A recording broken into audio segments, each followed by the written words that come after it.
అని ఆలోచిస్తే తర్వాత తెలిసింది.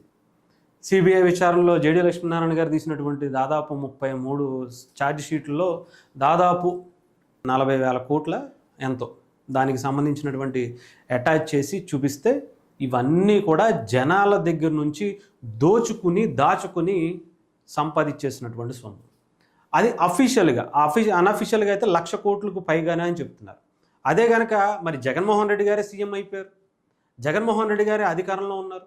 ఇంకా ఏ రకంగా ఆయన సంపాదించుంటాడో ఆంధ్రప్రదేశ్ ప్రజలు మీ ఊహకు కూడా అంతకుండా ఉండే ఉంటుంది. తాడేపల్లి ప్యాలెస్ వచ్చింది, ఇంకా ఎక్కడ పడితే అక్కడ ప్యాలెస్లు కట్టేశారు, ఎక్కడ పడితే అక్కడ కొన్ని వేల ఎకరాలు దోచేసుకున్నారు. ఇవన్నీ ఎక్కడికి వెళ్ళిపోయాయో జస్ట్ మీరు ఊహించుకోండి అంతే. జగన్మోహన్ రెడ్డి గారు ఆయనకి అధికారం కావాల్సింది దోచుకోవటం కోసమే, దోచుకున్నది దాచుకోవటం కోసమే. అది మాత్రమే ఆయన చేస్తాడు.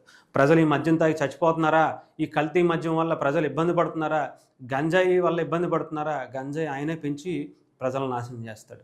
కల్తీ మద్యం వల్ల చనిపోతున్నారా, సర్లే ప్రభుత్వం తరపున 10 లక్షలు 5 లక్షలు పడేద్దాం, పోతారు అల్లబోతారు, అన్నీ మూసుకుంటారు అనుకునేటువంటి క్రూరపూరితమైనటువంటి ఆలోచనలు కలిగినటువంటి వ్యక్తి ఈయన. ఇంకా మీరు పెంచి పోషిద్దాము, ఇంకొకసారి అవకాశం ఇద్దామని పులివెందుల ప్రజలు అనుకున్నా కూడా మీ జీవితాలు నాశనం అయిపోవడంతో పాటు ఆయన పార్టీకి సంబంధించినటువంటి నాయకులు ఇప్పుడు 11 మంది గెలిచారు, రేపొద్దున్న ఒక 2 గెలిచారు అనుకోండి.